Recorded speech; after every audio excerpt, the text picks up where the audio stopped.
আর আমি জানি আমার দেশের যুবক নিয়ে কোথায় রিচার্জ চলতেছে। আমার দেশের কয়জন বলতে পারবে এটা আমি জানি না, কিন্তু আমি জানি আমার দেশের যুবকদেরকে নিয়ে কোথায় রিচার্জ চলতেছে, কোন কোন দেশে বাংলাদেশের যুবক নিয়ে রিচার্জ চলতেছে। যে একটা দিন ছিল স্বপ্নে ভাবতে পারতো না, স্বপ্নে যদি কেউ কাজ করা ভাবতো যে উনি স্বপ্নে ভাবতেছে ঘুমের ভিতরে যে কাজ করা ফেলবে, তো উঠা দেখছে হ্যান্ডকাপ নিয়ে দাঁড়ায় আছে। যদি জিজ্ঞাসা করে হ্যান্ডকাপ, বলে তুমি তো স্বপ্নে দেখতেছিলে না সরকার কাজ করবা, আমরা টেকনোলজির মাধ্যমে জেনে ফেলছি বিধায় তোমার হাতে হাত করি পড়াইতে চলে আসছি। আমার দেশের যুবকরা স্বাধীনতা আইনা দিছে। যুবকরা যদি না দাঁড়াইতো আরো 50 বছরের ভিতরে কারো স্বাধীনতা আনার ক্ষমতা ছিল না। বিদায় আমার যুবকদেরকে নিয়ে কোথায় রিচার্জ চলতেছে আমি জানি। আমি জানি পেন্টাগনের কোন কামরায় রিচার্জ চলতেছে। পেন্টাগন চিনো তোমরা? হ্যাঁ, পেন্টাগন তো চিনো না, ঠিক না? কোন কামরায় পেন্টাগনের রিচার্জ চলতেছে বাংলাদেশের যুবক, এগুলা কি? বিদায় আমার মিশনই হলো যুবক নিয়ে খেলা। নাইলে আমি গত বছর এখানে আসছিলাম রাত্র 1টার সময়। আমি জানছি আমি এইখানে আসবো কয়টায় জানেন? 8টার সময় জানছি আমি এইখানে আসবো। যদি আমি জানতাম তো আমি আসতাম না। কসম খোদা, আমাকে কেউ নিয়ে আসতে পারতো না। আমি জানছি 8টার সময় যে আমি এইখানে যেতেছি, কিন্তু আমি এর আগে জানতে ছিলাম আমি আরেকটা মার্কেট আছে ওইদিকে। কি মার্কেট জানি? সুলতান মার্কেট যাব, কিন্তু আমাকে বাইপাস করে এখানে নিয়ে আসছে। আমি জানলে আসতাম না, আমার আসার ইচ্ছা ছিল না। সময়টা অনেক চলে গেছে। মানুষের মেমোরির ভিতরে একটা জিনিস সেট থাকে, সেটটা নষ্ট হয়ে গেছে। এখন আপনাদেরকে আমি কি শোনাবো, কিন্তু এতটুকু শোনাবো যুবকদেরকে, যৌবনের মূল্যায়ন করো। কেননা তোমার উপরে আল্লাহর বাজেট ব্যয় হইতেছে, আমাদের সবার উপরই আল্লাহর বাজেট ব্যয় হইতেছে। যতই ব্যক্তিত্ব দেখাই না কেন, যদি আল্লাহর কাছ থেকে পানির দামে অক্সিজেন কিনতে হতো তাহলে ডেলি 16,500 টাকা বিল দিতে হতো, মাসে 4,95,000 টাকা বিল দিতে হতো। এই এলাকায় বাড়ি আর ঘর আর বিল্ডিং কারো লেংটি পর্যন্ত থাকতো না, লেংটি। বিদায় তোমাদের পায়ে হাত দিয়ে বলি যৌবনটাকে মূল্যায়িত করো। অমূল্য রত্ন আল্লাহ দিছেন। পুরুষকেও বলি পুরুষত্বের মূল্যায়ন করেন, মা বোনদেরকে বলি মাতৃত্বের মূল্যায়ন করেন। চলে যেতে হবে কালকে আল্লাহর কাছে। দুনিয়ায় কয়দিন?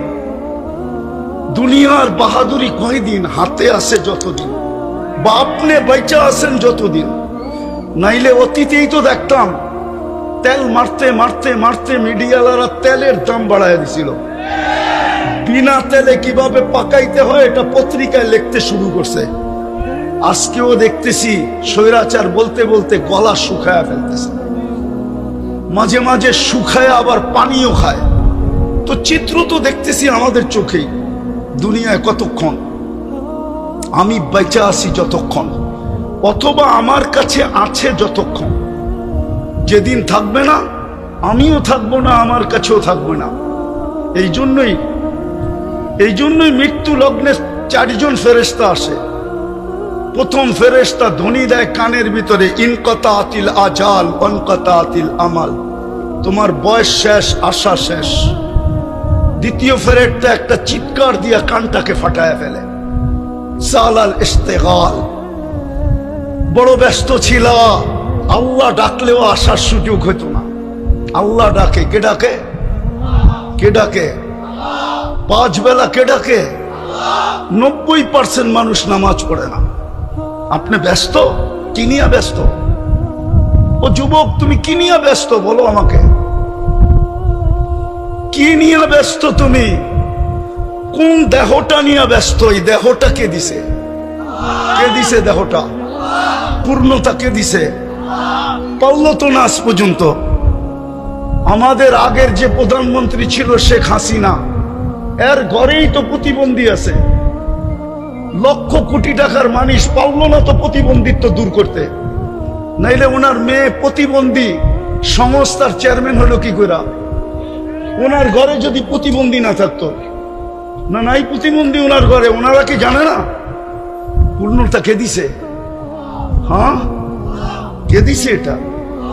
এটার ভিতরে পূর্ণতা কে দিছে? এক পানির দামে যদি অক্সিজেন কিনতে হতো, ডেলি 16,500 টাকা বিল দিতে হতো। তুমি কত শ্রম দিতা যুবক বলো? কয় টাকা বেতন করতা?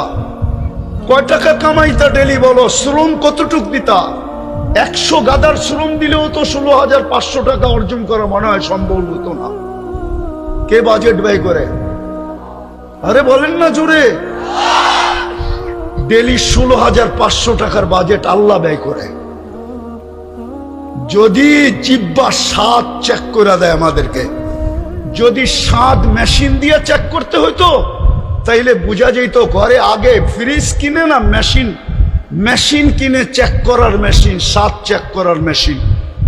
আগে ফ্রিজ কিনে না ওই মেশিন কিনে, আগে ওয়াশিং মেশিন কিনে না ওই মেশিন কিনে, আগে বাড়ি বানায় না আগে ওই মেশিন কিনে, তাইলে বোঝা যেত।